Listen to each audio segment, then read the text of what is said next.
Hello दोस्तों, स्वागत है मेरे यूट्यूब चैनल सीएससी एक्सपर्टीज में। तो दोस्तों, अगर आप भी एक सीएससी बीएलई है और कॉमन सर्विस सेंटर संचालक है और अपने जो होता है सीएससी सेंटर पे जो होता है इंश्योरेंस का काम करना चाहते हैं और इससे जो होता है अगर आप किसी भी कस्टमर का इंश्योरेंस करते हैं, बाइक का हो या फिर कोई भी आदमी का हो या किसी तरह का आप इंश्योरेंस करते हैं, तो इसमें जो होता है आपको अच्छा खासा कमीशन देखने को मिलता है।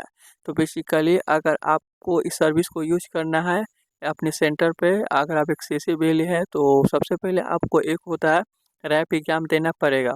और जो रैप एग्जाम होता है वो 100 मार्क्स का होता है, यानी 100 मार्क्स का पूरा होता है। और ये जो क्वेश्चन होता है ऑब्जेक्टिव टाइप का होता है। तो बेसिकली आज के इस वीडियो में जो होता है, जो भी रैप एग्जाम का क्वेश्चन आंसर होता है, यहाँ पे एमसीक्यू यानी जो मोस्ट इम्पोर्टेंट क्वेश्चन आंसर है वो इस वीडियो के माध्यम से देखेंगे। और आज का ये जो वीडियो होने वाला है डे 2 का होने वाला है। तो अभी तक आप लोगों ने डे 1 का वीडियो नहीं देखे होंगे तो वीडियो के डिस्क्रिप्शन में डे 1 का वीडियो मिल जाएगा, तो आप वहाँ से वॉच कर सकते हैं और अच्छे से तैयारी कर सकते हैं। और इस वीडियो का जो पीडीएफ होगा टेलीग्राम ग्रुप या व्हाट्सएप ग्रुप में आपको मिल जाएगा। और व्हाट्सएप ग्रुप का जो होगा लिंक या टेलीग्राम ग्रुप का लिंक होगा वीडियो के डिस्क्रिप्शन में मिल जाएगा। अगर रैप एग्जाम के लिए किस तरह से रजिस्ट्रेशन किया जाता है उसका भी लिंक जो होगा वीडियो के डिस्क्रिप्शन में आपको मिल जाएगा, तो आप वहाँ पे जाकर जो होता है वीडियो को देख सकते हैं कि किस तरह से रजिस्ट्रेशन किया जाता है। तो चलिए वीडियो को शुरू करते हैं। लेकिन वीडियो को शुरू करने से पहले आपसे एक छोटी सी रिक्वेस्ट है, अगर आप हमारे यूट्यूब चैनल पे पहली बार विजिट कर रहे हैं तो हमारे यूट्यूब चैनल सीएससी एक्सपर्टीज को लाइक एंड सब्सक्राइब अवश्य कर लेंगे और साथ में नोटिफिकेशन वाले बेल आइकन पे ऑल पे प्रेस कर देंगे, ताकि जो भी सीएससी से रिलेटेड या सीएससी के न्यू अपडेट की जानकारी जो होता है हमारे चैनल पे आपको मिलते रहते हैं। तो चैनल को सब्सक्राइब अवश्य करेंगे और साथ में नोटिफिकेशन वाले बेल आइकन पे ऑल पे प्रेस कर देंगे। तो चलिए वीडियो को शुरू करते हैं।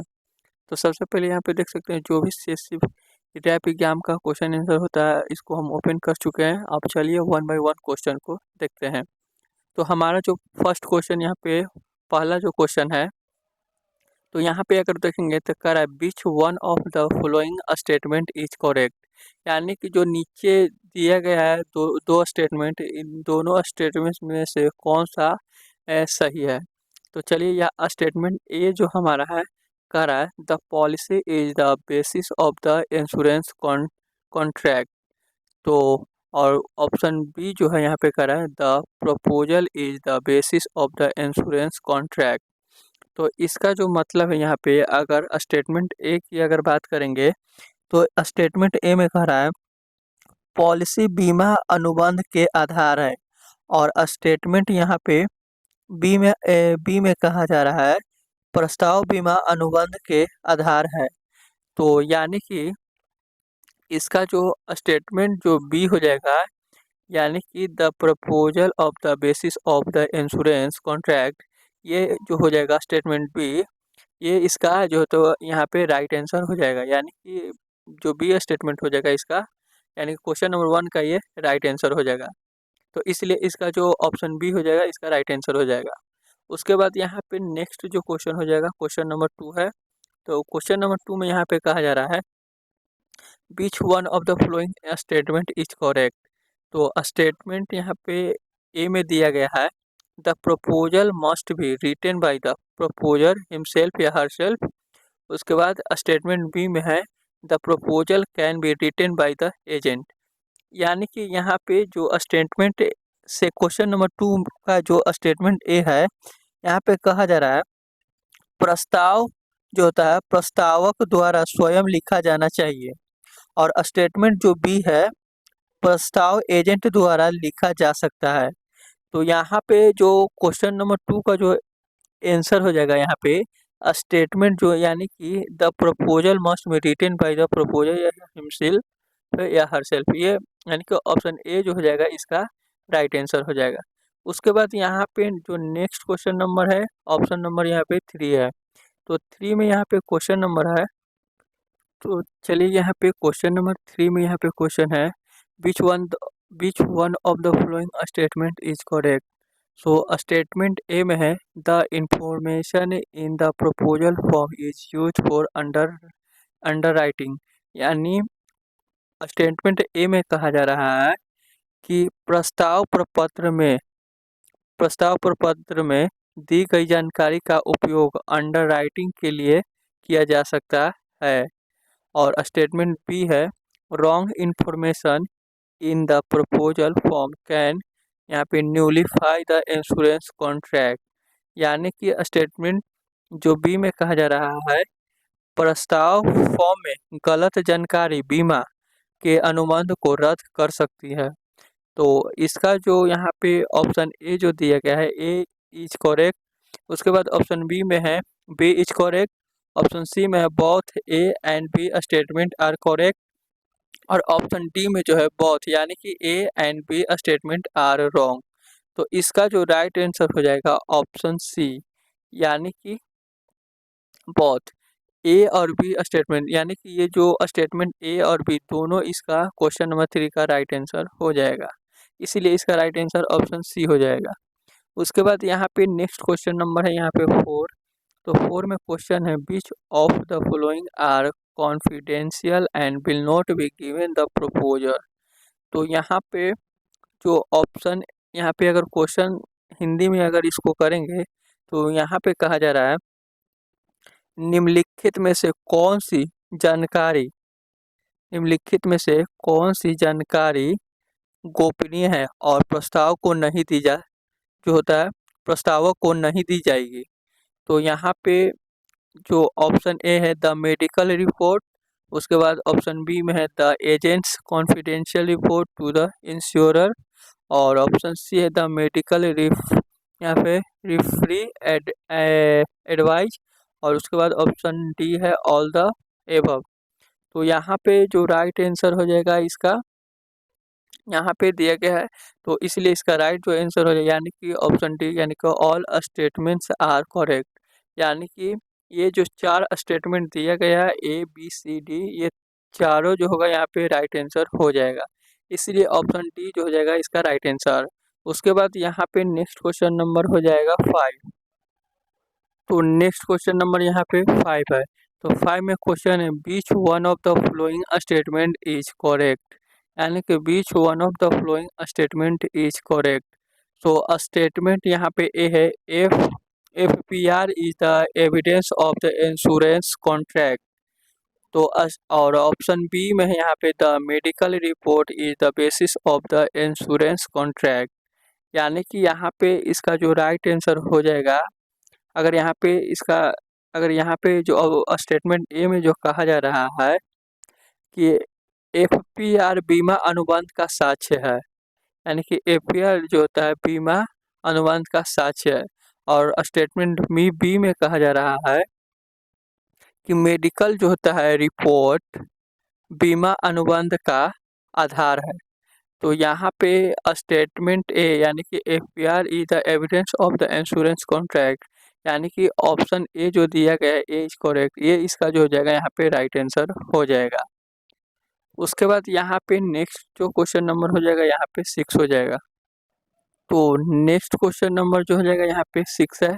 तो 6 में कह रहा है, which one of the following statement is correct.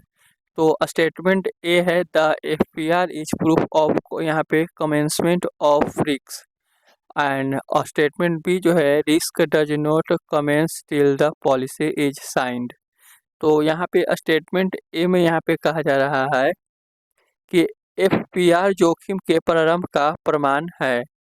और स्टेटमेंट बी जो है यहाँ पे, पॉलिसी पर हस्ताक्षर होने तक जोखिम शुरू नहीं होता है, ये यानी कि स्टेटमेंट बी।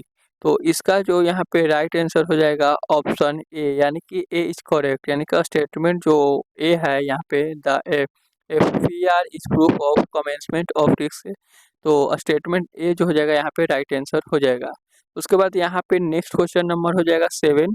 तो 7 में यहाँ पे क्वेश्चन है, if a policy holder apply for cancellation of the policy soon after the receivers the FPR. तो यहाँ पे क्वेश्चन 7 में है कि यदि कोई पॉलिसी धारक एफपीआर प्राप्त करने के तुरंत बाद पॉलिसी रद्द करने के लिए आवेदन करता है, तो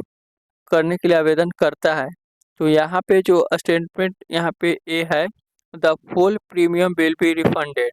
उसके बाद ऑप्शन बी है the full premium after some small यहाँ पे डिडक्शन वी विल रिफंडेड। उसके बाद ऑप्शन सी है the policy will be treated as lapsed from the next premium due date, and option D है he will be debarred from taking any further insurance policies। तो यहाँ पे option B is correct, यानी कि option B जो हो जाएगा यहाँ पे राइट आंसर हो जाएगा। उसके बाद यहाँ पे नेक्स्ट जो क्वेश्चन नंबर हो जाएगा हमारा यहाँ पे 8। तो नेक्स्ट क्वेश्चन नंबर यहाँ पे हमारा है 8। तो 8 में यहाँ पे क्वेश्चन है which one of the following statement is correct, यानी कि यहाँ पे कह रहा है एफपीआर इज कैश रिसिप्ट, और स्टेटमेंट बी जो है renewal premium can not be paid without the renewal notice. तो यहाँ पे स्टेटमेंट ए में यहाँ पे कहा जा रहा है कि एफपीआर नगद रसीद है, और उसके बाद स्टेटमेंट बी में है यहाँ पे नवीनीकरण नोटिस के बिना नवीनीकरण प्रीमियम का भुगतान नहीं किया जा सकता है। तो ऑप्शन जो यानी कि ए इज करेक्ट हो जाएगा, यानी कि statement A FPR is cash receipt, ये इसका राइट आंसर हो जाएगा। उसके बाद यहाँ पे नेक्स्ट क्वेश्चन नंबर हो जाएगा 9। तो 9 में यहाँ पे क्वेश्चन कहा जा रहा है which one of the following statement is correct, which one of the following statement is correct. तो यहाँ पे ए स्टेटमेंट ए है IRDA has prescribed proposal forms for all insurance, and option B जो है renewal premium can not be paid without the renewal notice. तो option B यानी कि both A and B statement are wrong, ये दोनों जो statement यहाँ पे दिया गया है ये दोनों गलत है।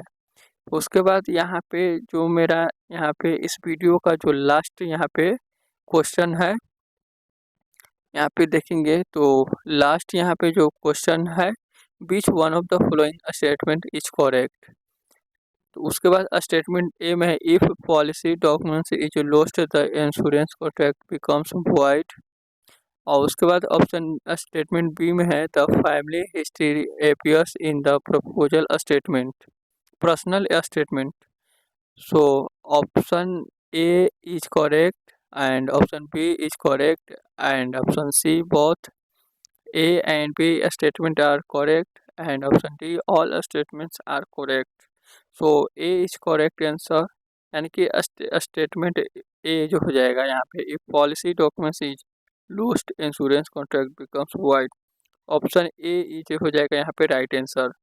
तो दोस्तों आज के इस वीडियो में बस इतना ही, धन्यवाद।